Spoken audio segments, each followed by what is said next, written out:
Hello বন্ধুরা, আমি সৈকত চলে এসেছি আবার একটা নতুন ভিডিও নিয়ে। আর আজকে আমার বিষয় হচ্ছে ফিল্ম রিভিউ। তো বসু যে সিনেমাটা রিলিজ হয়েছে সেটা হচ্ছে কেসরি চ্যাপ্টার 2। তো কেসরি 1 আমরা দেখেছি, ঐতিহাসিক সিনেমা। এটাও ঐতিহাসিক সিনেমা। এটা জালিয়ানওয়ালাবাগের হত্যাকাণ্ডকে কেন্দ্র করে সিনেমাটা তৈরি করা হয়েছে, যেখানে মুখ্য চরিত্রে অভিনয় করেছে অক্ষয় কুমার, সাথে আছে চাঙ্কি পান্ডের পুত্রী অনন্যা পান্ডে, এবং তার সাথে সাথে অভিনয় করছে আর মাধবন, মাল্টি ট্যালেন্টেড। তো এই তিনজন বিখ্যাত সুপারস্টার যেখানে থাকবে, সেই সিনেমাটা সুপারহিট হতে বাধ্য। তো আমি এখন সুপারহিট বলবো না, এই সবে মাত্র সিনেমাটা রিলিজ হয়েছে। তো খুবই ভালো লেগেছে গল্পটা, ভালো একটা কন্টেন্ট চয়েস করেছে। সেই আর মাধবন তো এখন ভালো ফর্মে আছে, আমরা দেখছি সাউথ আর হিন্দি দুটোতেই ভালো অভিনয় করছে। শয়তান সিনেমাটা তো আমি তো ভুলতেই পারছি না, কিছু বছর আগে শয়তান সিনেমাটা রিলিজ হয়েছিল।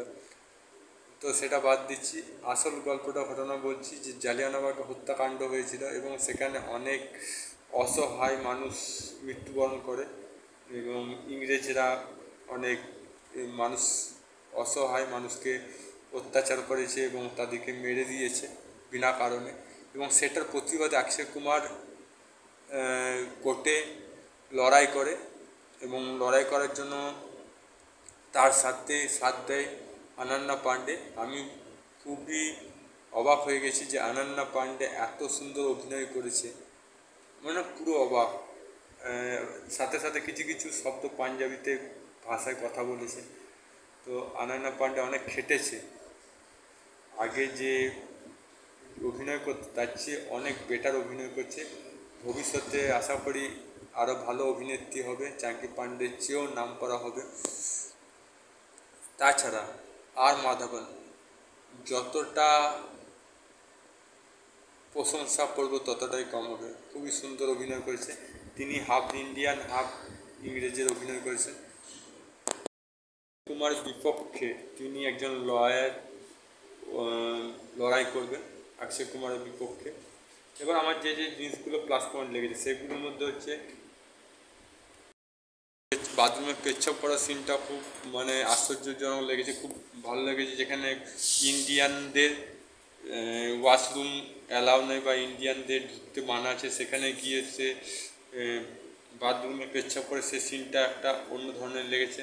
তাছাড়া অক্ষয় কুমারের মুখে কালি ফেলে দেয় জনগণ, সেই সিনটা মানে প্রত্যেকটা যদি সিনারিও দেখতে যায়, প্রত্যেকটা সিন যদি দেখতে যায়, অক্ষয় কুমার ভালো অভিনয় করেছে, ভালো এক্সপ্রেশন দিয়েছে। সে উকিলের চরিত্র হোক বা সে সিরিয়াস, প্রচণ্ড সিরিয়াস অভিনয় করেছে, এখানে সিরিয়াস উকিলের চরিত্রটা ভালোভাবে ফুটিয়েছে। আমার তো ওভারঅল ভালো লেগেছে। আমি সাজেস্ট করবো আপনাদেরকে এই ফিল্মটা দেখার জন্য, কারণ এইরকম ধরনের ফিল্ম খুব কম হয় বলিউডে, আর এখন হয়েছে। এটার পুরো আপনাদেরকে ফায়দা নিতে হবে সিনেমাটা। তো যদি ভিডিওটা ভালো লাগে তো লাইক করবেন, আপনার গুরুত্বপূর্ণ মতামত কমেন্ট বক্সে লিখে জানাবেন। চ্যানেল নতুন তাহলে সাবস্ক্রাইব অল বাটনে প্রেস করবেন, ফেসবুক থাকলে পেজটা ফলো করবেন। আবার দেখা হবে নতুন কোনো ভিডিও নিয়ে। তখন জয় হিন্দ, জয় ভারত, ভালো থাকো, সুস্থ থাকো।